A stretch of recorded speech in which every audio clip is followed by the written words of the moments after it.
Chris Fedor, Cleveland.com. Hey, Jarrett. Good to see you. Good to see you too. How did you approach this offseason? I hate to say it, but like I approach every offseason the same. Come in with the mindset to improve my games in certain areas where I felt they can improve, to try to get my conditioning up. That's always a staple for me. Honestly, just like every other offseason, I've always feel like I've come in improving on something, so I wanted to stick to what I've been doing.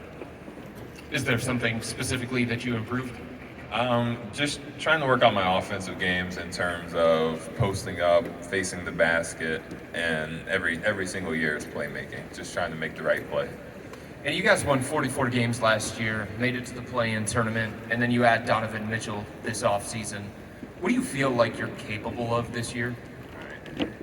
I feel like we're capable of, we haven't done it, but actually making the playoffs this year. Obviously, Donovan's been there many times. We've been on the cusp many times, and we have that drive, that energy. We left a lot on the table last year, and we still have a lot of energy left in us to bring it further. Marla Ridenour, Akron Beacon Journal. Great to see you. Just where were you when you heard about the Mitchell deal, and what was your immediate reaction? Like all trades, I was taking a nap. And I woke up with a text just saying Donovan Mitchell. And I was like, oh, okay, and then I figured something was going to happen. I didn't know it was going to be us, but I wasn't surprised that it was us. Kobe's always making, moves. I surprised literally everybody.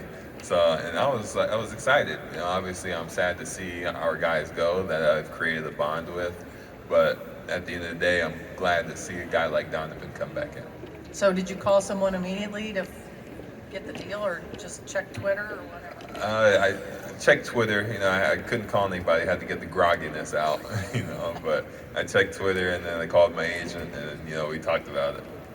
And just what have you seen from Evan this summer? Like, some guys have talked about you could have 4 All-Stars this year. Just what have you seen that he's ready to make the leap? Every time I have to guard him, it seems like he scores. He always scores on me. His offensive game is improving still from what it was last year. We obviously know he's a all-NBA defense caliber type of defensive player, but on the offensive wise, he still amazes us with moves every time. Kelsey Russo, The Athletic. Hey, Jarrett. Hello.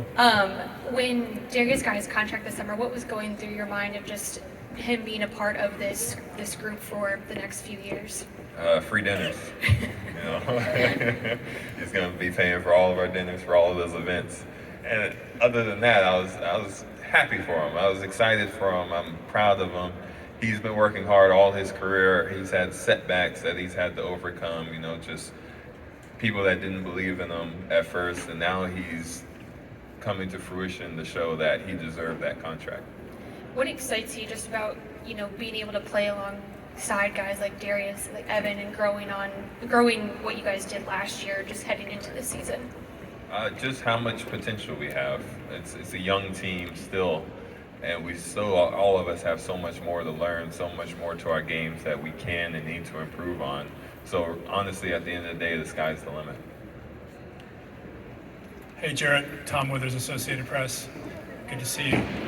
You try to catch a Guardians game coming up this week if you can. Oh, I actually went 2 weeks ago. And it was nice. I went, I did everything, got a beer, got a hot dog, 7th inning stretch. Oh, I was there for it all. I saw you there, that's why I brought it up. Hey, we've seen players of Donovan's stature go to another team, and it doesn't always necessarily work out. Right. Why do you think this is a good fit? From what I know about Donovan, his character. He's a high character guy. We were in the same draft class. Got to talk to him a little bit during the draft time. And just knowing just how he is, how he goes about his business, he's willing to help the team win. He's not going to try to carry the team by himself. He's going to try to find areas that he can fit in to help us win. Hi, Jarrett. Greg Swartz, Bleacher Report. Donovan comes from Utah, where they had another very similar player to you, Rudy Gobert, all-star, really good defensive player. Have you watched any footage of Gobert and how he kind of worked with Donovan, or had any conversations with Donovan about how you guys can kind of maximize the partnership, since he already played with somebody with a similar skill set to yours? I haven't really talked to him about that yet. I mean, he has the background of playing, like you said, with a player like me, so I'm not too worried about how it's going to mesh out, if there's going to be any complications. He's already talking to us about, or talking to me about some pick and roll stuff, so we're trying to get ahead of the curve. But so far, things have been going smoothly. Hey Jarrett, Chase Smith, Press Play Podcast. One of the common themes today is how everyone just like loves the team, the community that's built here. Coach says he loves seeing everyone's face. Kevin, that he loves going to work every day. What do you think is the special sauce, like the secret ingredient to like what this team has right now? Just our unselfishness. Everybody wants to see everybody, be at their best, even if that takes away from their success a little bit. We just want to see everybody be the best they can, everybody to enjoy themselves, to have a good time playing basketball, the game that we love. Andy Nicola with Cleveland Magazine. You play basketball, you also play video games, Pokemon. What's your favorite Pokemon and why? It's always a tough one. I go through stages. Sometimes I like Gengar because it's just a cool Pokemon, Sometimes I like Greninja. For all you guys who don't know, she knows, I hope. And Scraggy, I forgot his name. So those are my three right now. And Piplup. I love that question, by the way. Hi, Jarrett. Chris Herring from Sports Illustrated, here in the back. Hey. You guys obviously used a different sort of lineup than probably what you'll have now. Obviously, Laurie and 7-footer, basically another 7-footer in the lineup. When Colin was there, you obviously played with smaller lineups before too, but how will this look different defensively for you guys with what you and Evan will have to kind of cover behind Donovan and Darius? Right. We're down length and size with Laurie being gone. That's just part of the business, part of the trade, having to make it. And, I feel like Evan and I can hold ourselves down there, protect the rim. We showed that we could last year. And, I feel like Laurie's job was to kind of deter people from the outside. He was down in the paint, but he wasn't down there, if that makes sense. I think we'll be all right. Last question.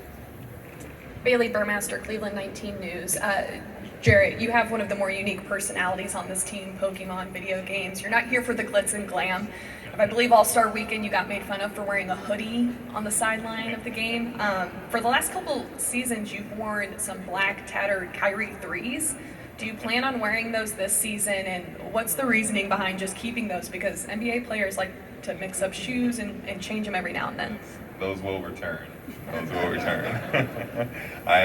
They're not the same shoes. Okay, I'm not wearing the same shoes since my rookie year. They're a newer pair. But I don't know. I just, I like how they feel on my feet. I like that it bothers people that I wear the same shoes. I just like being myself. Thanks, Jarrett. Thank you.